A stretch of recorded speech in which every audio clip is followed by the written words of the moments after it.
En esta sesión número 6 lo que vamos a ver es la Guerra de Sucesión en el Reino de Valencia en el siglo XVIII.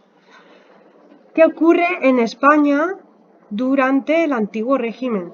Durante el periodo que hemos estado viendo en todo este tiempo. ¿Y qué ocurre concretamente en Valencia? Pues mirad, muy sencillo. España entra en una crisis política puesto que el último rey de la Casa de los Austria, Carlos II, muere sin descendencia. Esto va a implicar que de alguna forma haya diversas familias de las diferentes monarquías europeas que estén interesadas en, de alguna forma, hacerse con todo el territorio español. Claro, no estamos hablando tampoco de que España sea un país tal y como lo entendemos hoy en día, puesto que estaba formado por Castilla por un lado y la Corona de Aragón por otro. Eran dos reinos diferentes que, si bien tenían el mismo rey, cada uno tenía unas instituciones y funcionaba de diferente forma. ¿Qué ocurre? La muerte de Carlos II sin descendencia va a dar lugar a que, aspirantes a la monarquía, como es el archiduque Carlos de Austria y Felipe V, de alguna forma entren en guerra para hacerse con el control de ambos territorios.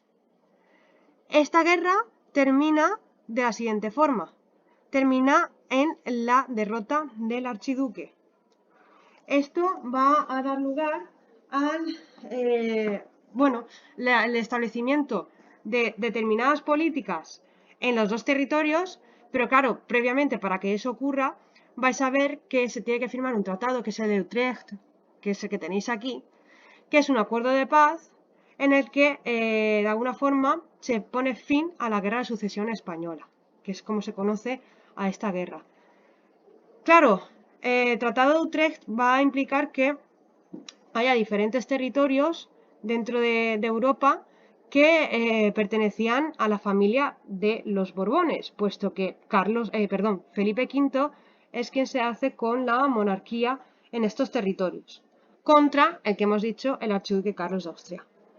Esta paz llega después de una serie de conflictos que se van desarrollando dentro del territorio catalano-aragonés y castellano. Por un lado vemos la famosa derrota de Almansa, la victoria de los borbónicos de manos de Felipe V contra el archiduque Carlos.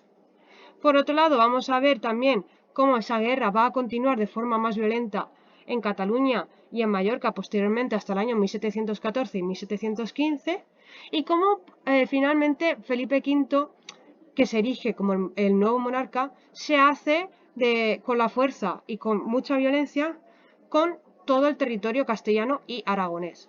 Aquí podéis ver que cómo queda tras la guerra, tras el Tratado de Utrecht, cómo queda el territorio europeo. ¿Cómo es ahora esta nueva monarquía? Pues bien, Felipe V llega al poder. ¿Qué es lo primero que hace o de las primeras cosas que hace? Lo primero de todo es que busca reforzar su papel, es decir, tener un papel importante, presente, reforzar esa monarquía absoluta de la que hemos hablado. ¿Mediante cómo? Un Estado centralizado. Una monarquía absoluta va a tener su poder si hay una capital que impera sobre el resto de ciudades del territorio o del Estado o del reino. En este caso sería Madrid. Todo se centraliza en Madrid. Todo, todo. De tal forma que, de alguna forma, el rey acapara de nuevo todos esos poderes que hemos estado viendo. Tanto el poder político, tanto el poder económico. Son lo que se conoce como el poder legislativo, ejecutivo y judicial. Es un monarca absoluto. Una vez que ya hemos acabado con las leyes que diferenciaban tanto Castilla como el Reino de Aragón, o la Corona de Aragón, mejor dicho, vamos a ver cómo esa centralización se produce. ¿Cómo vamos a centralizar un país? Lo primero de todo que vamos a hacer es decretar una cosa que se llaman decretos de nueva planta. Estos decretos de nueva planta anulaban todas las leyes, todos los fueros e instituciones de los distintos territorios que conformaban la Corona de Aragón. Claro, de esta forma vamos a unificar los dos territorios y por otra parte va a dividir cada uno de estos territorios, incluida Castilla, en provincias. Delante de cada provincia hay un capitán general que tenía poder militar y administrativo. Y en cada provincia también se crean audiencias que son las que administran la justicia, y corregidores e intendentes, que se encargan de el gobierno de cada ciudad o de cada municipio y se encargan también de recaudar impuestos. Claro, esta reorganización administrativa también se va a ver de alguna forma modificada en el estrato superior. ¿Qué quiere decir esto?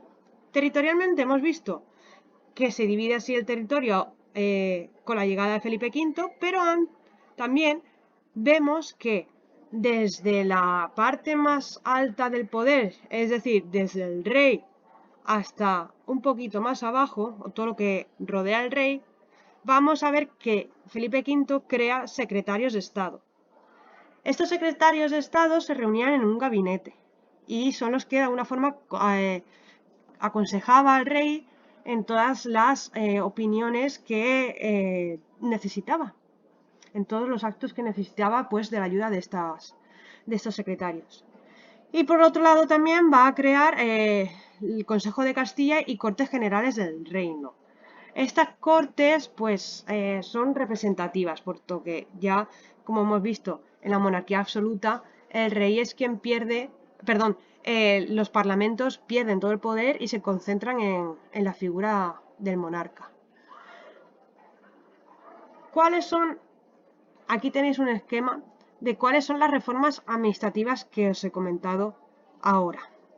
En España ya hemos visto que se centraliza el poder con los decretos de nueva planta, de alguna forma quita o suprime todos los poderes de los parlamentos de Valencia, Aragón, Mallorca, Cataluña, quita sus leyes y establece un sistema central que es el que hemos visto hasta hoy. ¿Pero qué ocurre en América? En América es muy parecido. Se crean otras instituciones, como son los virreinatos, donde significa que hay un virrey que es quien representa al rey en estos territorios de ultramar, el intendente, que es el responsable de la administración local, y en cuanto al comercio, que es una de las partes más importantes de esta monarquía, hay un nuevo reglamento que de alguna forma propicia más intercambios entre las colonias americanas y la metrópoli española. ¿Cuáles son estos virreinatos? Son los que tenéis aquí: Nueva España, Perú, Nueva Granada y Río de Plata. Así que vamos a ver también cómo era este arte, cómo era la representación cultural, y también, por otro lado, vais a ver que los diferentes estilos artísticos van a sufrir también una serie de cambios. El estilo rococó es un ejemplo de este cambio, cómo culturalmente el antiguo régimen se ve sometido a estos cambios intelectuales que repercuten en el arte. Por ejemplo, este estilo rococó son las imágenes que tenéis aquí arriba.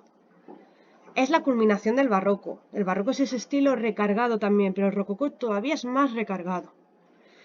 Surge sobre todo con la corte de Luis XIV, que es el cuadro que hemos visto en clase y que hemos visto también aquí en las sesiones. Y el rococó, a diferencia del barroco, se caracteriza por ser opulente, por mostrar mucha riqueza, por ser elegante. Emplea colores vivos, también emplea muchos colores pastel, como en la imagen que tenéis a la derecha, que contrastan de alguna forma pues con esos colores oscuros, tétricos, teatrales incluso del barroco. Aquí tenemos un ejemplo de cómo era la arquitectura en este momento, donde el pan de oro y el oro era realmente importante para decorar. Se crean piezas que decoran el interior de estos edificios, piezas que se encaminan sobre todo en la porcelana, la creación de figuras de porcelana, en telas, en lacados, como podéis ver en el marco que tenéis aquí arriba a la derecha, o también se utiliza el mármol, como la imagen que tenéis aquí abajo a vuestra derecha, que es la portada del Palacio de Marqués de Dos Aguas, que se encuentra en Valencia. ¿Qué quiero que hagáis ahora? Quiero que en lugar de que sea en grupos, personalmente, individualmente, vais a hacer una serie de tweets, 2 o 3 tweets, ¿vale? Como si fuerais periodistas del pasado y siguiendo las normas de esta red social, es decir, no pasar de, si no recuerdo malamente, 260 caracteres. tenéis que hacer tweets informando sobre algunos de los hechos que habéis visto durante este tiempo en las clases.